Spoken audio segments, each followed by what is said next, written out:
जय हिंद दोस्तों। तो नेक्स्ट चैप्टर के साथ हम स्टार्ट करते हैं। लास्ट हमने पीजेंट मूवमेंट्स वाला चैप्टर था वो हमने कंप्लीट कर लिया था. Now we will start with trade union and communist party. So the first question here is the first trade union was founded in the year 1918. ठीक है, तो पहला फैक्ट तो ये हो गया कि पहला ट्रेड यूनियन जो था वो कब हुआ था, कब बनाया गया था, 1918 में. और लास्ट जो चैप्टर था उसमें हमने देखा था पहला पीजेंट मूवमेंट कब हुआ था. तो पहला पीजेंट मूवमेंट बिजोलिया मूवमेंट था जो 1905 में हुआ था. ठीक है. So anyways first trade union जो 1918 में बनाया गया था किसके द्वारा बनाया गया था, who founded it. So it was founded by BP Wadia ji. So labor union formed in 1918 by BP Wadia was the first modern trade union organization of India. Principally इसमें टेक्सटाइल वर्कर्स थे बकिंगम और कर्नाटिक मिल्स के. Soon after that 2 unions were formed in Bombay, एक Calcutta में और 4 मद्रास में. ठीक है. सो जो कैलकटा वाली थी उसका नाम था Indian siemens union. Next is who of the following was sent as representative of laborers by Indian government in Washington summit of ILO in the year 1919.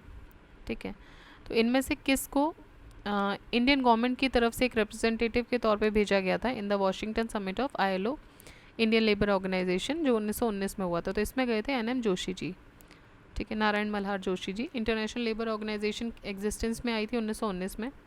पहली समिट में जो कि वाशिंगटन में हुई थी USA में, NM जोशी जी को भेजा गया था as workers delegate while BP Wadia को एडवाइज़र के तौर पे भेजा गया था.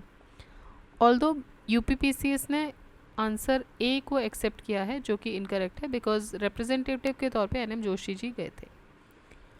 Who of the following founded the Ahmedabad textile labour association. ये महात्मा गांधी जी ने बनाई थी अहमदाबाद टेक्सटाइल लेबर एसोसिएशन.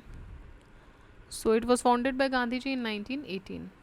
ठीक है, 1918 में ये देखिए अहमदाबाद मिल स्ट्राइक भी उन्होंने किया था. तो अहमदाबाद टेक्सटाइल लेबर एसोसिएशन जो था गांधी जी के द्वारा बनाया गया था. Who among the following was the first leader to organise the labour movement in India. तो लेबर मूवमेंट को ऑर्गेनाइज करने वाले पहले जो इंसान थे वो थे NM Lokhande, Narayan Meghji Lokhande. He was the pioneer of labour movement in India.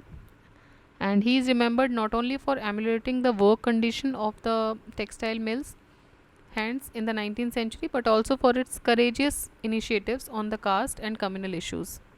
The government of India issued a postage stamp with his photograph in 2005. So पहला लीडर जिसने लेबर मूवमेंट को ऑर्गेनाइज किया वो थे NM Lokhande ji. Who was the first president of All India Trade Union Congress? So first president of All India Trade Union Congress was लाला लाजपत राय, एटुक. ठीक है, तो एटुक के जो पहले ट्रेड यूनियन कांग्रेस जो प्रेसिडेंट रहे वो थे Lala Lajpat Rai. So it was founded in Bombay on October 31, 1920 NM Joshi ji के साथ द्वारा with Lala Lajpat Rai as its first president, Joseph Baptiste as vice president and Diwan Chaman Lal Bajaj as general secretary. The motive behind its formation was the establishment of Indian Labour Union in 1919. The first partition of this organization took place in 1929 in its Nagpur session.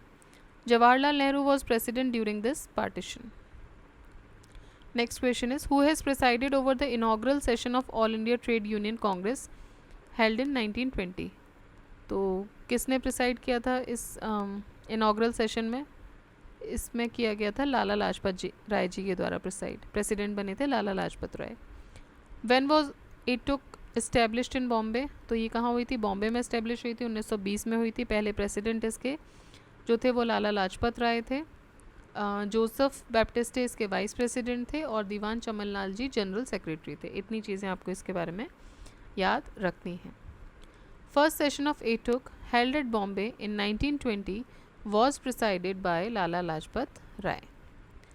Who among the following had presided over the All India Trade Union Congress held at Nagpur in 1929? So ये 1929 की बात कर रहे हैं. ये 1929 में जो trade union Congress को प्रेसिडेंटशिप दी थी वो जवाहरलाल नेहरू जी ने दी थी। और ये कहाँ हुई थी नागपुर में 1929 में। Nagpur session of AITUC in 1929 displayed the trial of strength between the leftist and the rightist, or the moderates or reformist. The moderate section under the leadership of N.M. Joshi, V.V. Giri, B. Shiva Rao set up a separate organization and named Indian Trade Union Federation. The Trade Dispute Act of 1929 provided for the participation of workers in the management of industries, arbitrary powers of the management to quell the industrial disputes, an intervention by British court in the event of trade dispute, और a system of tribunals and a ban on strikes. तो जो trade dispute act था 1929 का, it provided for a system of tribunals, ठीक है, और strikes को ban कर दिया गया था। सो ये जो डिस्प्यूट एक्ट था, it provided for the establishment of courts of inquiry and board of reconciliation to investigate and settle the trade disputes. This act prohibited the strikes without notice in public utility services जैसे कि railway, post, telegraph, telephone etcetera. और इसने strike को, it also made any strike और lockout illegal बना दिया था, तो जिसके खिलाफ एक्शन लिया जा सकता है। Who was the first Indian to be the member of Communist International? तो फर्स्ट इंडियन जो कि कम्युनिस्ट इंटरनेशनल के मेंबर बने वो M.N. रॉय थे, ठीक है। सो कम्युनिस्ट इंटरनेशनल बना 1919 में, किसके द्वारा? Vladimir Ilyich Lenin and Russian party Bolshevik. M.N. Roy visited Moscow on the invitation of Vladimir Lenin and became a member of Communist International, और ये पहले इंडियन थे जो कि कम्युनिस्ट इंटरनेशनल के मेंबर बने। अक्टूबर 1920 में who of the following headed a group of Indians gathered at Tashkent to set up a communist party of India? तो ये M.N. रॉय थे। 17 अक्टूबर 1920 को M.N. Roy along with Avani Mukherjee, Mohammad Ali and Mohammad Shafiq, they founded an Indian communist party at Tashkent. Kanpur conspiracy case was against the leaders of, so it was against the leaders of communist movement, ठीक है। तो Kanpur conspiracy जो case था, it was against the leaders of communist movement. So this Kanpur conspiracy case, it was also against the communist who were abhorred by British government. Some newly turned communists named M.N. Roy, Muzaffar Ahmad, Shripad Amrit Dange, Shaukat Usmani, Ramcharan Lal Sharma, Singaravelu Chettiar, Ghulam Shaukat Hussain, इनको they were caught by the government and इनको मतलब they were being tried for conspiring against the government in 1924, ठीक है। तो उन पे जो charge लगाया था वो क्या था? To deprive the emperor of his sovereignty of British India by complete separation of India from imperialistic Britain by a violent revolution.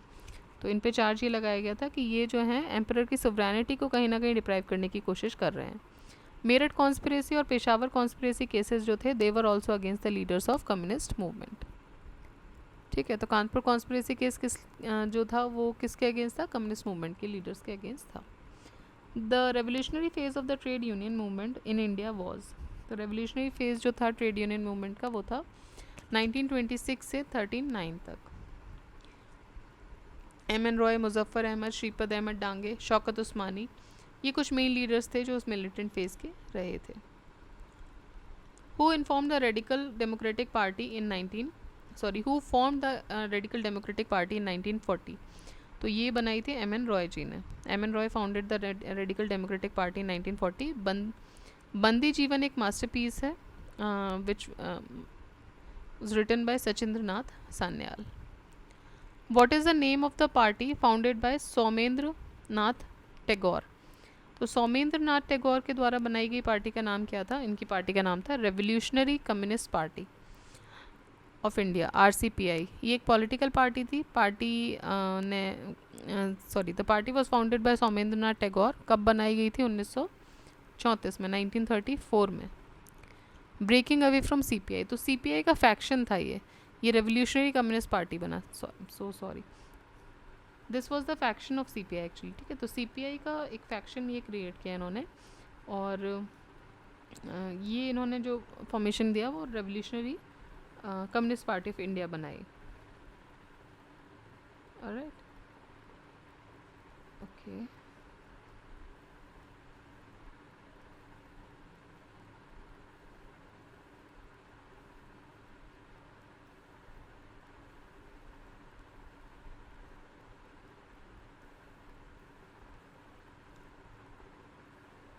so anyways, we have already completed the chapter. I'm just searching for it. Yeah, we got it. तो अब जो हम next chapter करेंगे वो होगा about roller act and Jallianwala Bagh massacre, and this is also very important chapter. Please ध्यान से पढ़ेगा. जो जो फैक्ट्स हैं आप देख रहे हैं कि जो जो ट्रेंड है उस हिसाब से क्वेश्चंस देखिए. ऐसा नहीं है कि सेम क्वेश्चंस आते हैं, सिमिलर क्वेश्चन या सिमिलर टाइप में भी आ सकते हैं. ठीक है, और कम्प्लीटली डिफरेंट पेपर भी आ सकता है. Nobody knows, but we have to be prepared about everything. Right, so keep revising, keep studying. जय हिंद, जय भारत.